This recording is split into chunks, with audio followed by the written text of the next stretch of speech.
Namaste, viewers, and welcome to Contemporary Masters, our series where we celebrate people who've made a great difference to our lives with their own tapasya, with their realization, but most importantly, with their tremendous generosity in sharing this knowledge, this higher consciousness with the rest of us. And that is why we celebrate Guru Purnima, Vyas Purnima, and who better to talk about all this than Rakesh Kaulji himself, who is actually telling us, what his own grandfather was like, Pandit Gopi Krishna ji. So thank you, Rakesh ji, for joining us. And, with your permission, I want to simply read one of the op-eds he wrote in the New York Times, because from his biography and from the books he wrote, Pandit Gopi Krishna was deeply concerned about the future of humanity, especially, war and the destruction, that was wrought by our own capacity. So let me just read this very short excerpt I want to read from his op-ed called Beyond the Higher States of Consciousness. Even with its nuclear arsenals and contamination of air, water, and earth, it is not science that has become destructive. It is the distortion and vitiation of the human intellect that is responsible for the present unsafe situation of the world. Knowledge can be both constructive and destructive. The ultimate arbiter is the human intellect. So that's a wonderful passage, viewers. You can look at these op-eds and also look at some of his books. But I am going to take you back, Rakeshji, to some of the wonderful things you said about Pandit Gopi Krishna ji. My own sort of indirect encounter with him through books and through the biographies and so forth, gave me to understand, and correct me if I'm wrong, that the force of his personality, if you want to call it that, didn't fully come out in the writings, but those who met him, those who really encountered him, his energy, whether it's in Europe or in the United States, in England, in Germany, Switzerland, Italy, wherever he traveled, were completely mesmerized by him. His simplicity, his sincerity, his luminosity, as you said. So, my question to you is, don't you think that we have got so detached, from our real potential as human beings that, if there is such a thing called Kundalini awakening, then that would energize us.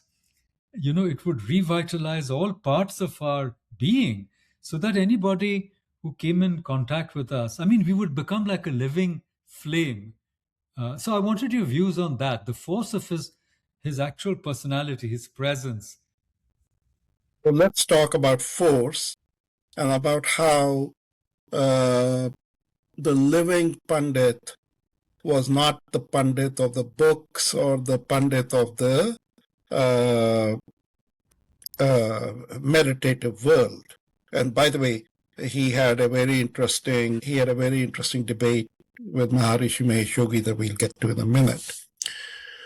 So in 1967, there was a very sad case of love jihad with this very she just turned the legal age. 17 or 18, there was a debate on that, and they were exploiting it. They wanted her to be 18 so that they could prove that she went by her own will and so forth. She was abducted. Let's get to the point.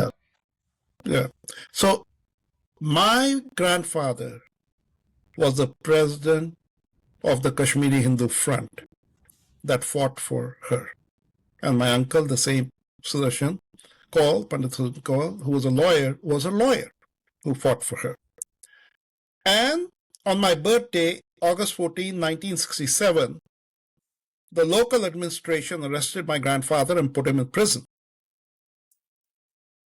He was sent to prison by G.M. Sadiq. And as luck would have it, there was this German lady, you can Google her, Barbara Trotz-Sinai player, who sort of interrupted the Helsinki Olympics, and she happened to be there interviewing Flaming Torch. And she was just completely rot, and she moved heaven and earth. And ultimately, Indira Gandhi reached out and said, you better release the Pandit right away. And in a week's time, they were going to release him. But he refused. And he said, no, all of us have to be released. So he wasn't released until September 3rd because the local administration just wanted to drag their feet. Now I want to take you back to when he was a young boy and the family had moved to Lahore.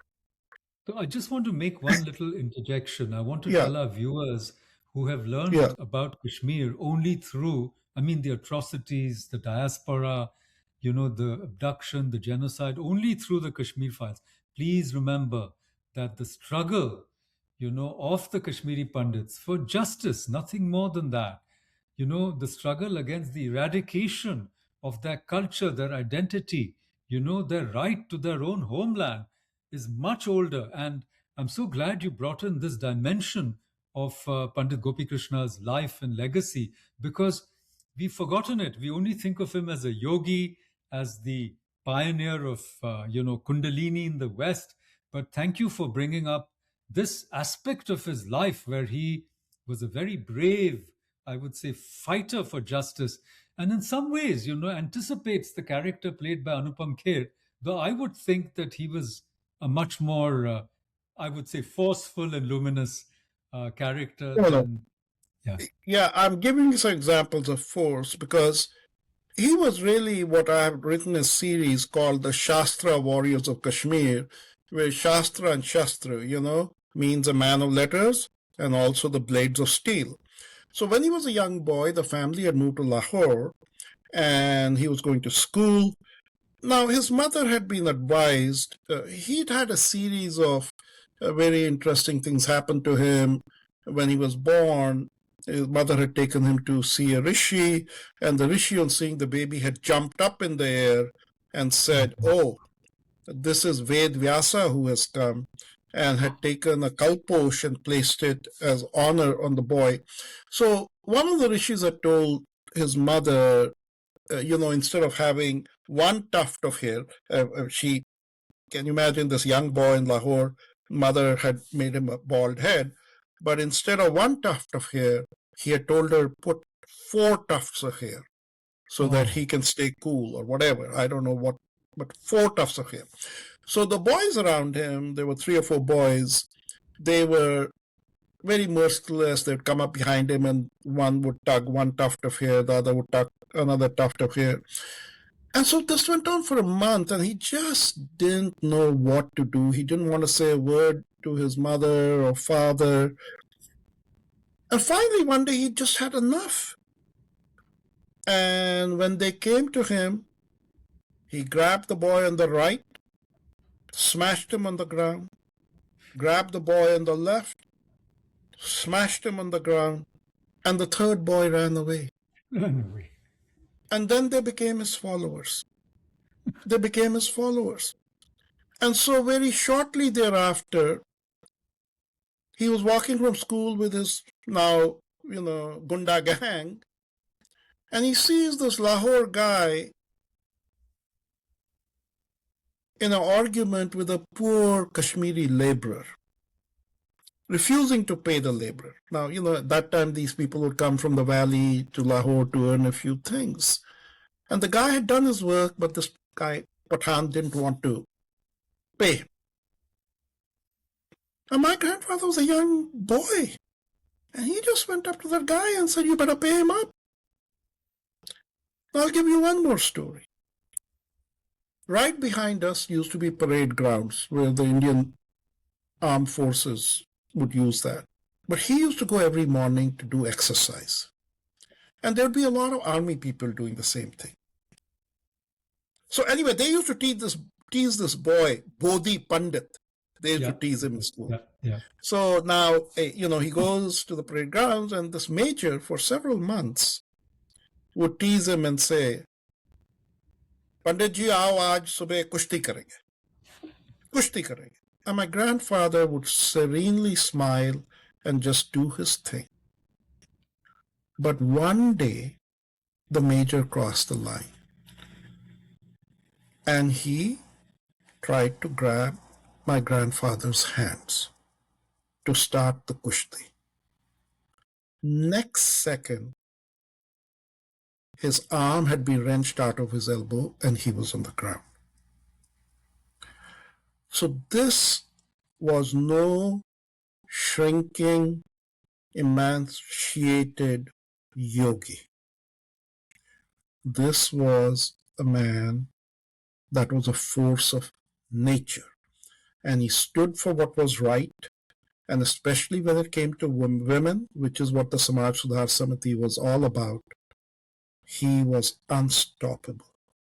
So a very, very special human being, very special human being that one should make a role model in life. That's really wonderful. You've shown us he's a polymath. I mean, in terms of knowing so many languages, and a Renaissance man.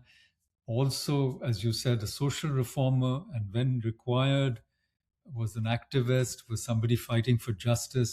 So now, can you tell us about his debate with the great Maharishi Mahesh Yogi, who also, played a great role in bringing transcendental meditation to the US, and, was the guru, so to speak, of Deepak Chopra and many others. So please tell us about this encounter.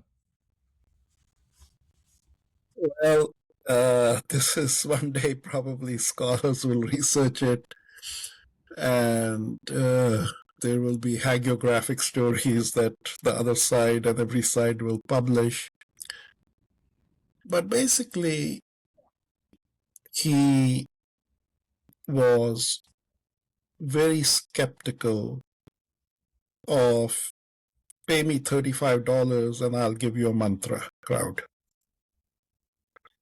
Whether it's the Shaktipat mantra or it is the transcendental meditation mantra, you come, you do some meditation. Doesn't mean that he didn't believe in meditation. He himself did dhyan and he recommended do dhyan.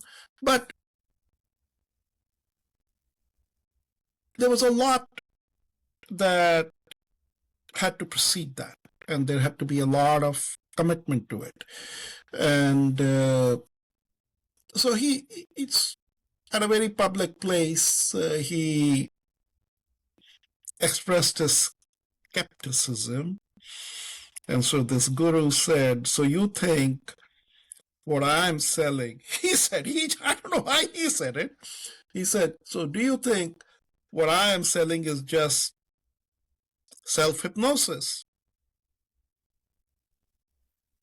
And the Pandit answered, yeah, pretty much. And the benefits are also about pretty much that.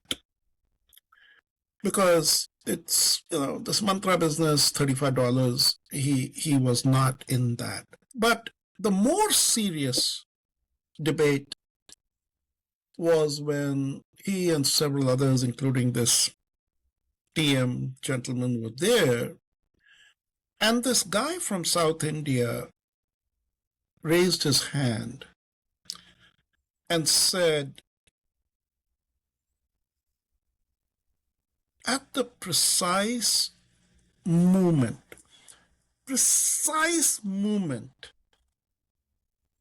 of awakening, what happens? What happens? So all the gurus basically said the stuff that you read, this thing goes up in your spine, light comes, all that stuff, right? And my grandfather said, at the moment when you experience awakening, what happens is tears pour down, just cascade down, because your whole body, your whole system experiences something that is so overwhelming that it cannot cope with it. It is so grand, it is so cosmic, it is so profound that the only thing it can do is just cry. That's what happens. And you know what the South Indian did? He came running from the end and jumped on the table, across the table, and put his head at my grandfather's feet and said, "Sir, you have given the truth." But That that is episode, amazing. Yeah, that's an amazing that story. If I episode, can, yeah, just that interrupting episode, for yeah. Go ahead. please Go go ahead. ahead. Sorry. Yes. No, No, go no. I ahead. was only going to say that if those who have been sort of following or reading, Sadhguru's own journey on the Chamunda Hill, when Yeah, he breaks up with his, whatever girlfriend at that young age, he rides up on a motorcycle. And when he has that moment, tears are streaming down his face. And when he kind of comes back to himself, several hours yeah, have passed and he doesn't even know it. So I'm just yeah, making a correlation because Sadhguru is somebody that, you and I both know a little bit and you know yeah, him much better. But I'm yeah. just making the correlation. Go ahead. Sorry to have interrupted. Oh, look, this was this was the Pandit's point, which Pandit Gopi Krishna's, which holds promise but also creates problems. And that is, he simply said, it's about biology. You have a body, this is a biological force. Everybody has this biological force, but he didn't stop there. He said, this biological force is the missing link. It is the evolutionary force. Exactly. So Because, this is what I wanted to really come to because we began yeah, with this, and yeah, this has also been my question that, even today we talk about consciousness as being non-material. In other words, yeah, that you can't reduce it to brain wave or brain function.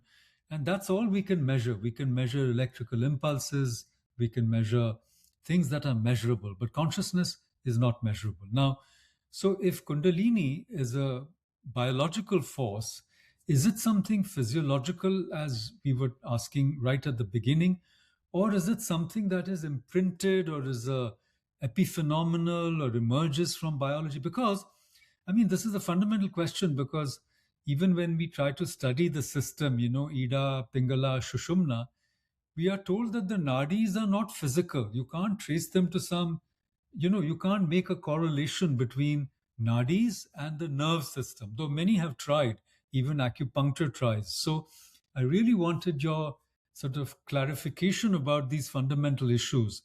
Because one, as you rightly said, what Pandit Gopi Krishna was saying, this is not special to any individual, it's a biological force, but also it's an evolutionary force. So this is where he also links up with people like Sri Aurobindo, who are also saying that the entire planetary system is evolving to higher consciousness. So this is the yeah. note on which we can actually get your tremendous insight into this. I would think of it as a very complex issue. So please tell us about this. So the pathway that he offered in terms of where science should explore is prana.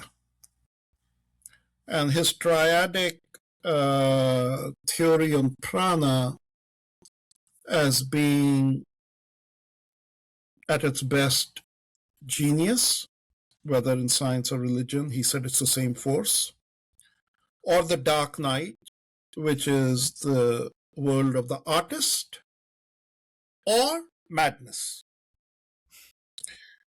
And so, in that sense, it wasn't something that part of it wasn't understood in the West. So there's a book called Cosmic Consciousness that had come out with John Buck, where he had actually gone and studied a lot of people in asylums, and he too had sort of come to the same conclusion. But Pandit Gopi Krishna's feeling was that we probably would never be able to build instruments that would be able to detect prana, but in a sense, just like a black hole, you can detect a black hole through its effects. Similarly, a study of prana with these three states if one can begin to start analyzing it, then one could see and study it and say, hey, there is a pranic force, and now try to understand it. Now, what made it complicated is that he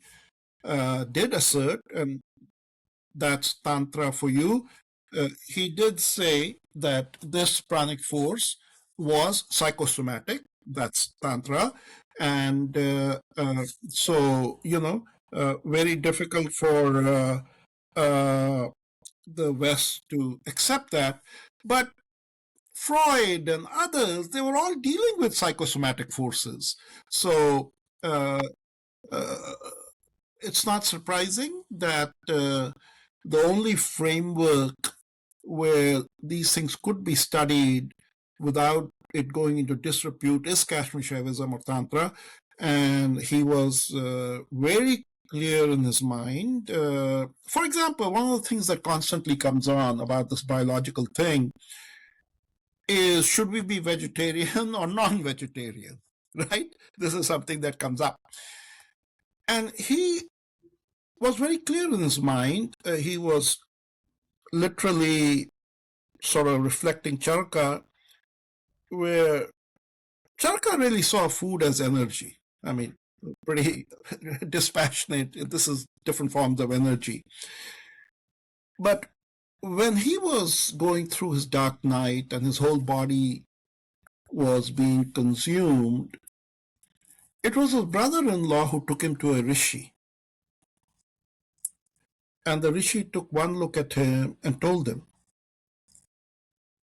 Mas khe nat khe mas se, meaning eat meat or Don't you will be eaten yourself, because there's force inside you. So he would always say that when you are engaged in very intense Kundalini practices, your energy intake has to be exceedingly high, or you will die. The rest of the time, your body is in a normal state. So everything that he looked at was through the biological lens, and not through the mind lens, not through what has now become fashionable, consciousness and AI. These are all safe ways, of gingerly touching the what you think are the contours of consciousness. But no, he was very much in the evolutionary force mode. And the fact is, while Darwin's theory of adaptation and evolution makes sense, it cannot explain the speed at which evolution has occurred. That's the fundamental problem with Darwin's theory. Now, there are other theories that have come up after it, but coming back to where we started, he always said this evolutionary force can also go wrong, the triadic framework. And he said the biggest threat to the human race is power in the hand of weak leaders who are ambitious and don't have a moral framework.